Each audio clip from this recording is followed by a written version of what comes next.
So kuwento ko lang, nung nag-start ako magtrabaho sa BPO, wala akong alam pero yun kasi yung trending nun time ng panahon namin. So wag niyo na tanungin kung anong taon yun, okey?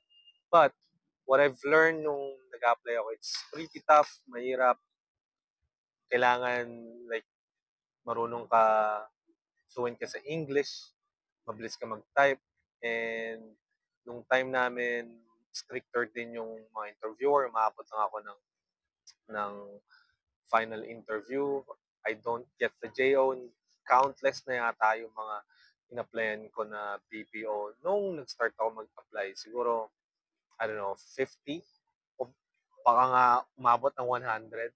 But you just have to keep trying, practice, practice, practice. And who knows, makuha mo yung job.